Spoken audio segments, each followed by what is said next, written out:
गौतम बुद्ध के आगमन से पूर्व यह देश वैदिक रीत रिवाजों के लिए जाना जाता था। यज्ञ रीति मानी जाती थी। ब्राह्मणों का कहना था कि यज्ञ से धन की प्राप्ति होती है, स्वास्थ्य ठीक रहता है और शेष जीवन सुखमय और शांतिमय व्यतीत होता है। परंतु साधारण मनुष्य के लिए शांति प्राप्त नहीं हुई। यह माना जाता था कि मनुष्य की आत्मा के 4 भाग हैं, पर वो बंधनों से घिरा हुआ है। मनुष्य ने अपने स्वार्थ के लिए मनुष्य का शोषण और उस पर शासन किया। इसीलिए भेदभाव और जाति भावना पैदा हुई। ऐसी स्थिति में बुद्ध धरती पर आए। उन्होंने सभी को शांत किया, सभी की आत्मा को शुद्ध किया और जनसाधारण को प्रथम बार अपने अधिकारों का अनुभव कराया। उनके निर्वाण के पश्चात मानवता पर आधारित उनके उपदेश दूर दूर तक प्रसारित हुए। ये धर्म महासभा सम्राट अशोक ने आयोजित की है। निरंजन नदी के पास जिस वृक्ष के नीचे बुद्ध को निर्वाण प्राप्त हुआ था, उस वृक्ष को बोधिसत्व कहते हैं। वो बौद्धों के लिए बड़ा शुभ है। इस धर्म महासभा में हम तथागत की शिक्षा को लिपिबद्ध करेंगे ताकि आने वाली पीढ़ियां बौद्ध मत के विषय में ज्ञान प्राप्त कर सकें। हम महाराज से विनती करते हैं कि वे इस धर्म महासभा का उद्घाटन करें।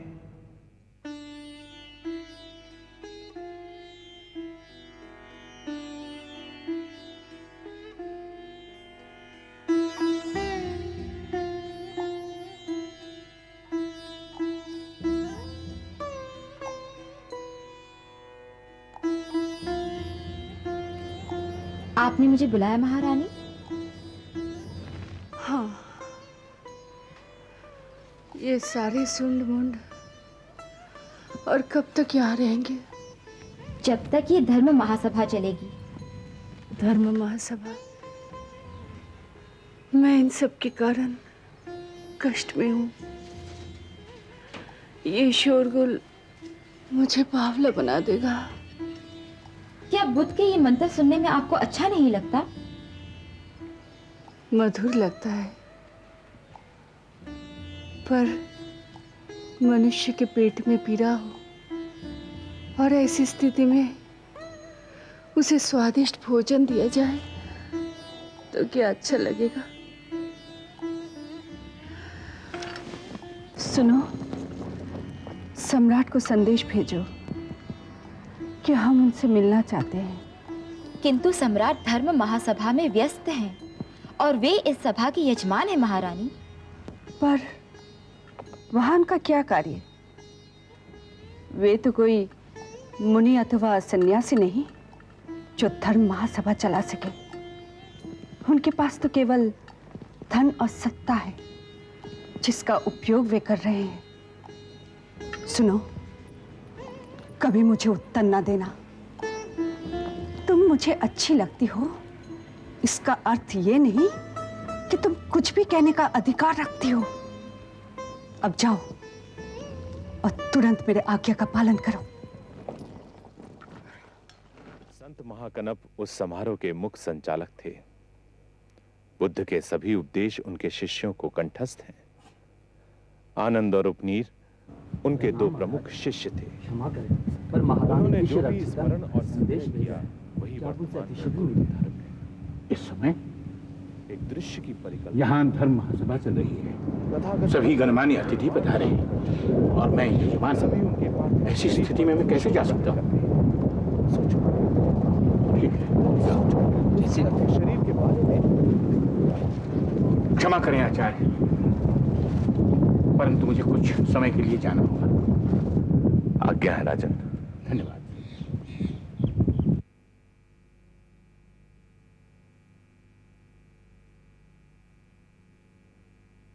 सोचो उस पार्थिव शरीर के बारे में।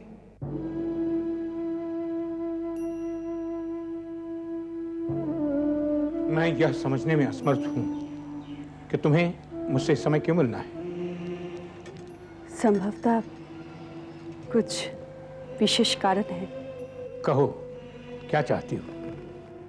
मैंने सुना है आपने धर्म महासभा का आयोजन किया है।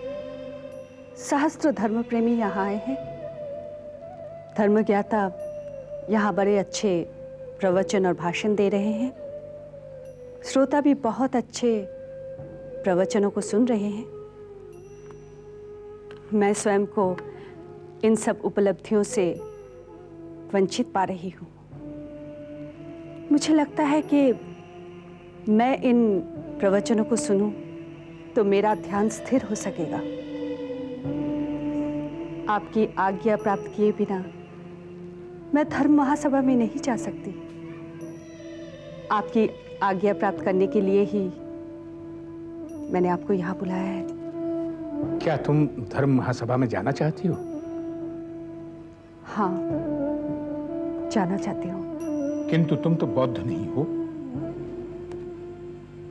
पर बौद्ध धर्म अपनी उदारता के लिए जाना जाता है।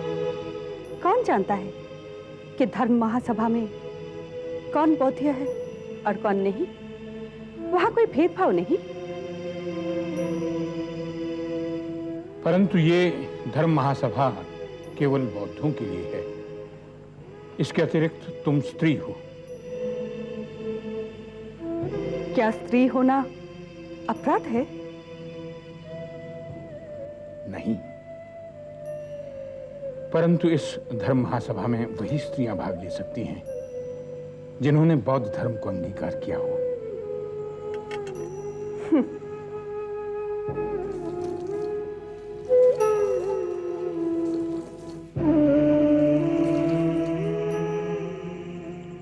तो आप मुझे धर्म महासभा में जाने की अनुमति नहीं दे रहे हैं? तिष्य रक्षिता, मुझे अन्यथा न समझो। तुम्हें पाटलिपुत्र लाने से पूर्व जो वचन मैंने तुम्हें दिए थे, मैं पूर्णतः उन्हें निभा रहा हूं। यहां आने के पश्चात मैंने कभी भी तुम्हारे साथ दुर्व्यवहार नहीं किया और न कभी तुम्हारे भवन में प्रवेश किया, क्योंकि तुमने मुझसे ये वचन लिया था। मुझे ज्ञात है कि आपने मुझ पर बहुत बड़ा उपकार किया है। यह उपकार नहीं, मैंने तो केवल अपना वचन निभाया है। परंतु आपका यह अपकार जैसा लग रहा है। ऐसा क्यों?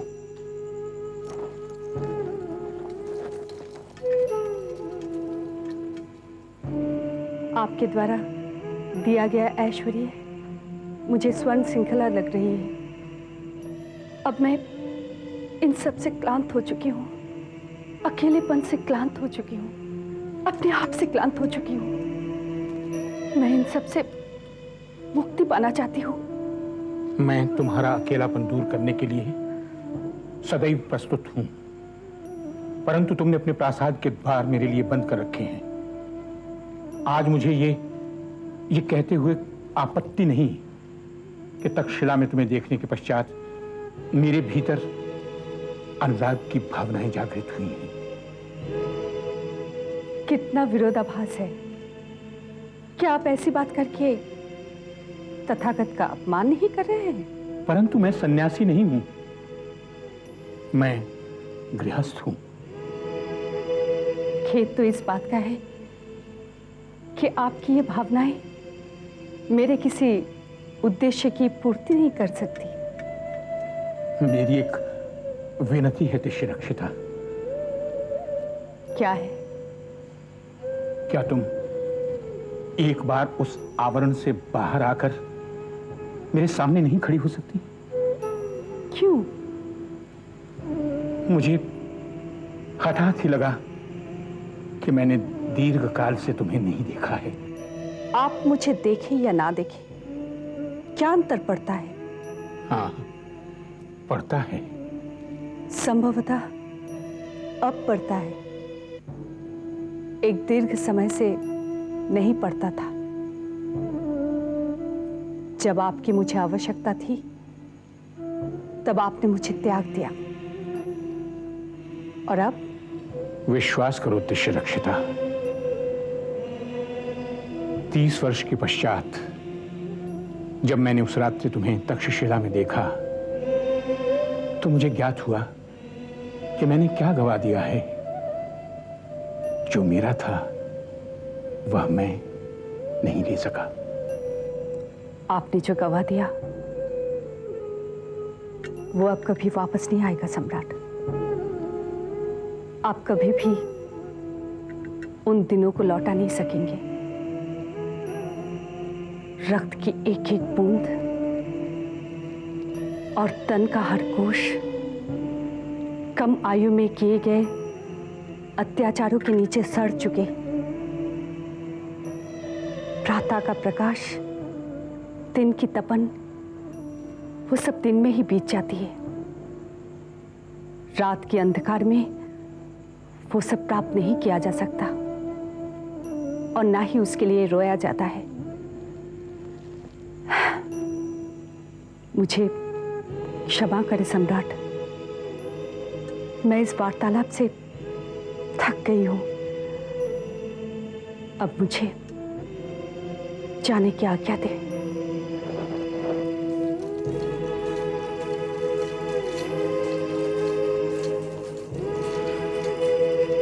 दृश्य रक्षिता, क्यों आप मेरे जीवन से चले गए? क्यों? अब मुझे सहन नहीं होता। आज मेरी इस दुनिया में प्रेम नहीं। आपने मुझे चाहा और छोड़ दिया। यदि आप उस दिन चाहते तो मैं मां बन जाती। आज मैं मां होती, मां।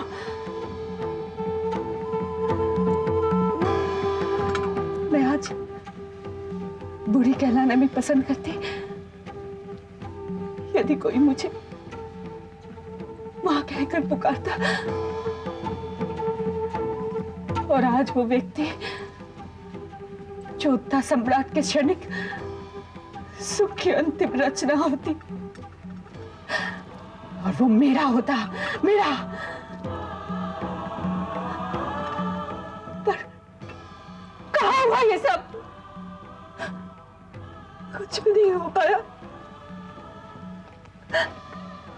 एक कोमल फूल को कीड़े ने डस लिया, और एक भयंकर कलंक के अतिरिक्त कुछ भी नहीं दे पाया। कुछ भी नहीं दे पाया। कुछ भी नहीं दे पाया। कुछ भी नहीं दे पाया।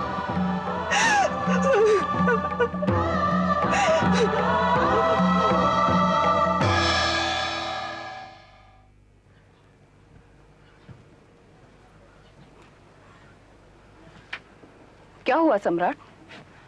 आप नई रानी के भवन से आ रहे हैं, फिर भी आपके चेहरे पर संतोषजनक विचार नहीं नजर आ रहे।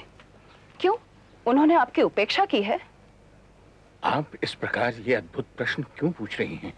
पूछने के लिए प्रश्न तो अनेक हैं, लेकिन उनका उत्तर देना उचित नहीं होगा।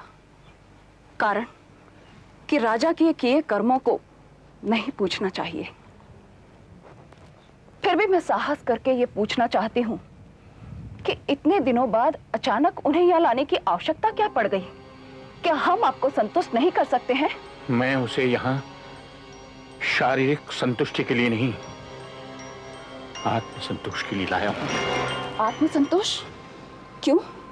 क्योंकि आपने उनके साथ अन्याय किया है। क्या कभी आपने उन अन्यायों के विषय में सोचा है जो अपनी रानियों के साथ किया है? क्या उनकी आत्मा को कष्ट नहीं होता? क्या उनको आत्मसंतोष की आवश्यकता नहीं? मैंने आपके साथ कब और कैसे अन्याय किया है? आप अपने कर्मों द्वारा अपने को संतुष्ट करने में इतना व्यस्त रहे कि आपको ये ज्ञात भी नहीं रहा कि आपने किस किस की भावनाओं को ठेस पहुंचाई। आपने केवल अपनी आत्मसंतुष्टि के लिए सोचा। क्या मैंने कभी आपको पीड़ा पहुंचाई है? हाँ हाँ हाँ, आपके कुकर्म सदा ही हमें पीड़ा पहुंचाते रहे। स्त्री तो आपके लिए एक खिलौना मात्र है ना। एक समय था, इसीलिए प्रजा आपको कामाशोक कहने लगी। फिर आपकी क्रोधाग्नि में आपकी 500 रानियां और अन्य प्राणियों को जलाकर मार डाला, तो आप चंडाशोक कहलाए। उस मृत्यु से जैसे तैसे बचे तो हम आशंकित और भयभीत रहने लगे। तब सब कुछ बदल गया और आप धर्माशोक कहलाने लगे। कुछ मुझे भी तो कहने दो रानी। नहीं, अब मैं कहूंगी और आप सुनेंगे सम्राट धर्माशोक। अंत में हमारे हृदय में एक आशा की जोत जली और तब तक आप एक नई रानी ले आए हमारे मन को रौंदने के लिए। ये हमें स्वीकार करना पड़ रहा है कि उसका महत्व और उसकी श्रेणी हमसे अधिक है। ये हमसे सहन नहीं हो पा रहा, ये हमसे सहन नहीं हो पा रहा। पद्मावती, मेरे द्वारा जो अन्याय हुए हैं, मैं उन सभी का निराकरण करने का प्रयत्न कर रहा हूं। मैं ये मानने के लिए बाध्य हूं कि तिष्यरक्षिता मेरी सर्वप्रथम पत्नी है। उसने किसी का अधिकार अपहरण नहीं किया, उसने केवल अपना अधिकार प्राप्त किया है। जो उचित है उस पर दया करो। दया? मैं उस स्त्री पर दया करूं जो मेरे पति पर अधिकार करना चाहती है? क्या मैं आपके मन से भी उतर गई हूं? ये कैसे संभव हो सकता है? आप मेरे हृदय से दूर कैसे जा सकती हैं? आप तो मेरे प्रिय पुत्र कुणाल की माता हैं। मेरे लिए आपका महत्व कभी कम नहीं होगा। पर आपकी पत्नी के रूप में नहीं, केवल आपके पुत्र की माता के रूप में। बस मैं आपकी पत्नी बनकर वो अधिकार पाना चाहती हूँ। आपकी साथी बनकर आपके साथ रहना चाहती थी, पर वो अधिकार मिला उस नई महारानी को, और मैं बस आपके पुत्र की मां बनकर रह गई। रानी, पत्नी और माता दोनों का महत्व मेरे लिए समान है। आप अपने मन की पीड़ा को मिटा डालिए। मन की पीड़ा से अधिक मैं संघर्ष करती आई हूँ जीवन में आपको पाने के लिए। जीवन भर प्रथम रानी असंध मित्रा के पीछे मैं दूसरे स्थान पर खड़ी रही, और अब आप नई रानी ले आए। मैं जानती हूँ मेरे पास उसका जैसा रूप, सौंदर्य और शरीर नहीं है। आपकी आंखों में मैंने उसके प्रति जो आकर्षण देखा है, वो मैंने मेरे प्रति कभी नहीं देखा। मुझसे ये सहन नहीं हो रहा। मैं आपको वचन देती हूँ, मैं इतनी आसानी से आपको कभी नहीं छोड़ूंगी, कभी नहीं छोड़ूंगी, कभी नहीं छोड़ूंगी।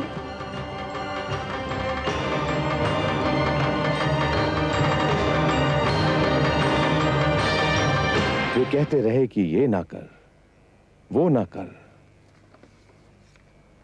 पर अंत में वे नहीं रहे हमारे साथ।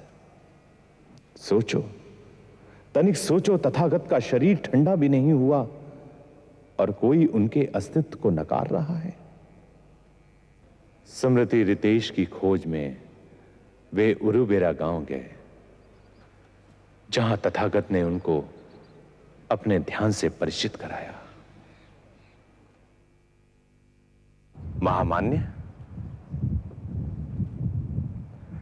मैं देख रहा हूं कि कुछ कारणवश आपका स्वास्थ्य ठीक नहीं है। धर्म महासभा यूं भी कुछ समय के लिए स्थगित की जाएगी। मैं चाहता हूं कि आप कुछ समय के लिए विश्राम कर लें। तथागत कल्याण करें।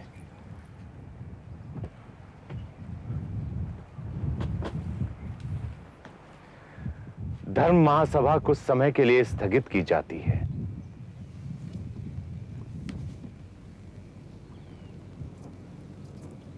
तथागत की जय हो।